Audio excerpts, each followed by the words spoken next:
Did you know that the Welsh language is spoken in one part of Argentina? But why? How did this Celtic language end up in South America? Let's explore the story of Wladfa, a Welsh colony in Patagonia built on the courage and determination of Welsh people. The story of Wladfa, or the colony, begins in Wales. Wales was under English rule, fully integrated into the English governmental system. Even though Welsh was still being used, especially in rural areas and smaller towns, there were people who feared that their language and culture would disappear under the English influence. To make matters worse, the treachery of the Blue Books, which was an 1847 parliamentary report on Welsh education, which contained arrogant comments about the Welsh language, as well as about the religious and moral standing of Welsh people, had its influence on the nation's mind and psyche. One of the people who thought that enough was Michael D. Jones, a Welsh nationalist and a non-conformist preacher, who came up with the idea of creating a Welsh colony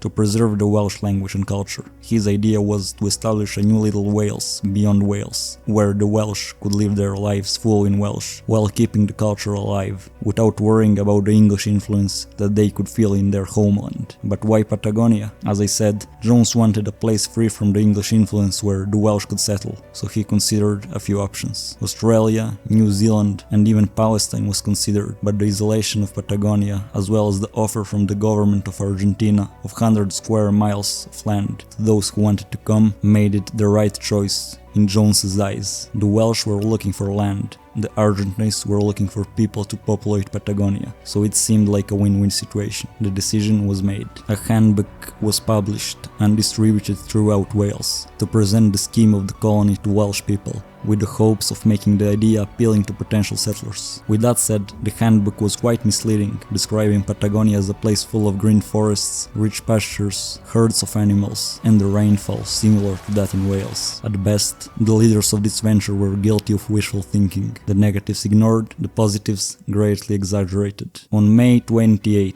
1865, around 150 people decided to board a tea clipper boat, the Mimosa, and embark on an adventure from Wales to Patagonia, 8,000 miles across the Atlantic, with great determination to establish their new home where their Welshness could be preserved, far from the English influence which was slowly but surely diluting their identity back in Wales. Needless to say, what they encountered was not what they had been promised. When they arrived, it was midwinter, and the semi-arid desert that they encountered was far from the lush, green landscapes of Wales. It was difficult to access to fresh water, so to make life possible, they had to build the first irrigation system in Argentina, which made it possible to grow wheat and raise animals. Despite some quarrels, the native Tehuelche people also helped them to settle, teaching them how to hunt and engaging in trade.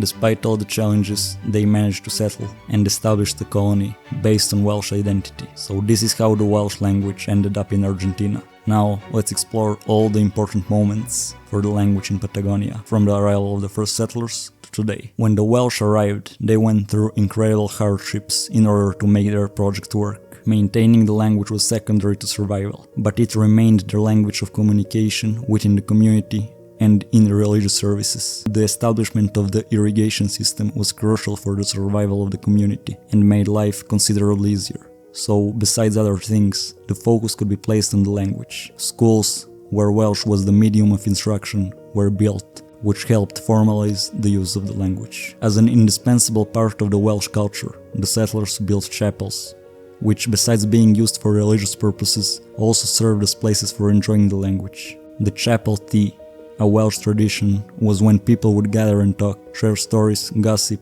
while enjoying the company of one another. Alongside the chapels, Sunday schools were established, which played an important role in maintaining and promoting the language and culture. In 1886, the first Welsh language newspaper in Patagonia was published, reinforcing the use of Welsh in written form. The establishment of the irrigation system transformed the arid land into a place suitable for agriculture and farming, which was great news for the Welsh, but it also had its negative side. People of other nationalities started coming to Patagonia, so the Argentine government was keen to establish a higher level of unity and uniformity through the Spanish language. On the other hand, the number of Welsh people coming to Patagonia reduced. This influenced the language negatively, and the Welsh language disappeared from public life and became the language mainly used at homes and chapels, a status similar to that in Wales. Ironically, they had to fight for their language again, in what they thought was a promised land for their identity. In 1896, the Welsh language received another hit. Legislation was introduced to ensure that Spanish was the medium of teaching in all national primary schools. Despite the legislation, Welsh was still taught informally in the community and in religious and cultural settings. Many children grew up bilingual, speaking Welsh at home and Spanish at school. The tradition of Welsh cultural festivals continued, promoting Welsh literature, music, and language outside the formal education system. Unfortunately, slowly but surely, the downfall of the Welsh language was happening. In the 1930s, the Argentine military authorities prohibited the Welsh from attempting to revive the language in any way. Although children could receive some degree of Welsh education at the intermediate school that was opened in Gaiman in 1906, this was a hard period in the history of the Welsh language at the settlement. Indeed, the intermediate school was forced to close in the early 1950s, because there were not enough pupils to keep it going. In 1965, the centenary of the colony brought renewed interest in the Welsh language and culture. This significant event was marked by a series of celebrations and events, which helped rekindle the interest in everything Welsh. There was great support from Wales, who sent their dignitaries, cultural ambassadors, and the media. The centenary promoted exchange programs, so teachers and students from Wales started coming to Patagonia, and vice versa. Welsh cultural festivals, historical exhibitions, public ceremonies, and religious services were held, which created a perfect environment for the promotion of Welshness in the best light possible. All these efforts sparked interest in Wales and its culture and language in many people, a lot of them not even having any connections to Wales. The establishment of Welsh classes and the revival of Welsh in local schools started attracting people from all cultural backgrounds who wished to experience a different culture, learn a new language, and learn more about the history of the people who had a lasting impact of this part of Argentina. Even though the story of the Welsh language in Patagonia has been filled with challenging moments, today it is experiencing a revival, thanks to all the efforts from the people that see it as an important part of the cultural landscape of this region. Today, the presence of the Welsh language and culture is evident in Patagonia, which can be seen in various forms. When it comes to education, there are several schools in the Chubut province where Welsh is taught as part of the curriculum. These include both primary and secondary schools. There is also a Welsh medium nursery school, which provides early childhood education in Welsh. Many schools offer bilingual programs in Welsh and Spanish. On top of that, there are also Welsh language courses for adults, which are usually popular among those of Welsh descent and others interested in learning the language. Outside of education, the tradition of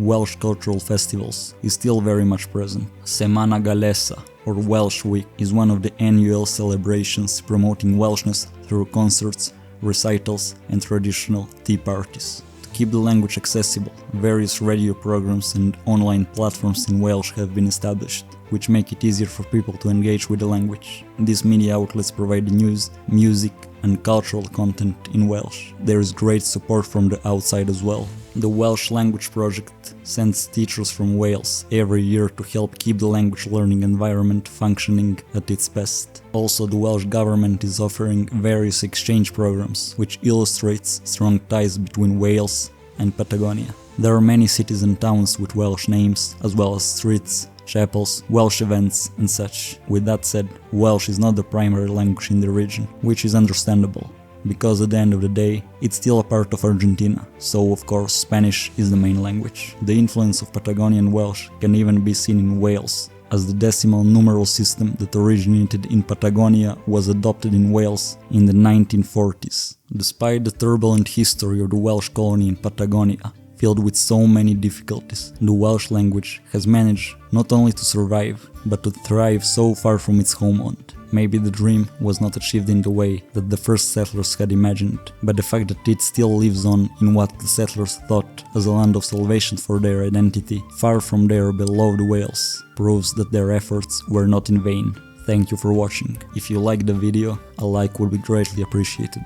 And if you would like to join me on a journey of exploring all the languages of the world, consider subscribing to the channel. I hope to see you in the next one.